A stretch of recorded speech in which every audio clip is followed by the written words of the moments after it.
Con la llegada, pues denominándolos del hombre blanco a nuestros medios, hemos tenido muchas víctimas de enfermedades pues que no son nuestras como indígenas.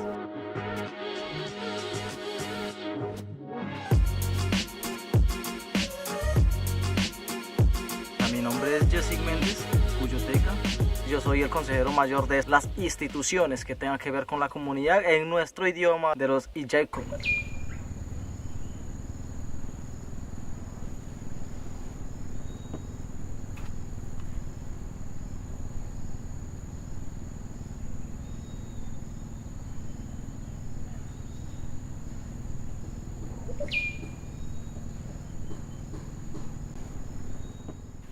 El acceso a la salud occidental me parece tan importante porque prácticamente estamos, o sea, como indígenas, estamos en estos momentos, estamos en dos cosmovisión. Lo nuestro como tradicional y el mundo occidental.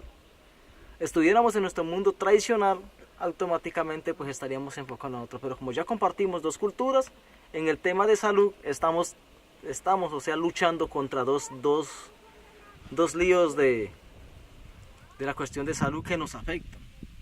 O sea, la enfermedad de la naturaleza de nosotros mismos como la del blanco. O sea, son enfermedades que vienen, se han extraído, llegan acá y se nos fluyen de una manera totalmente peligrosa y hemos tenido decadencia en eso, hemos tenido muchas muertes y no contamos con medios de transporte, no contamos con primeros auxilios de ciertos tipos de enfermedades, buscamos otros medios y se nos demora la atención porque nos toca tramitar documentos y otra cosa, y mientras eso se nos agrava el paciente y pues hemos tenido muertes por causa de eso. O sea, pues en el caso mío, eso fue lo que me sucedió. La compañera mía, mi señora Nancy, ella sufrió de tuberculosis, TBC. Ella tuvo el tratamiento, se le hizo. Cuando estuvo en el tratamiento, ella pidió que le hicieran los exámenes a la niña, pues una niña de 2 añitos apenas. Pero, o sea, nunca le hicieron los exámenes a ella. O sea, yo inclusive le estuve exigiendo eso, estuve hablando con el promotor de la comunidad de nosotros para que eso se diera en el hospital de Puerto Santander. No se hizo. Siempre era que en cualquier momento sube, se lo revisamos a toda la familia, vamos y se lo hacemos todos, pero eso nunca fue real.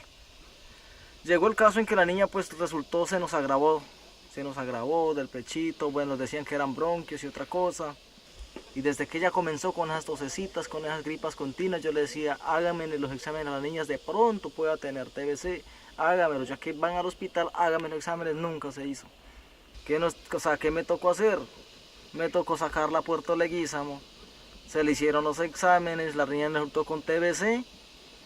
Entonces, como ahí no había medios para tratar esa enfermedad, tuvieron que echarla para Pasto.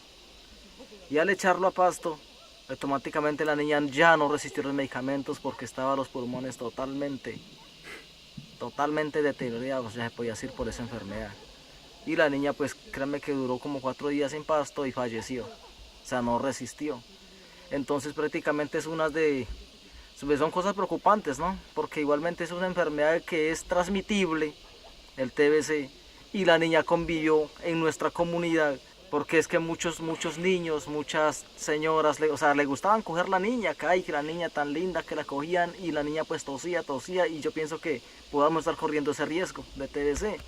Entonces yo pienso que es urgente una atención de esa, pero cuando no tenemos, como quien dice, esa respuesta, pues entonces donde decimos, bueno, entonces ¿a quién más acudimos?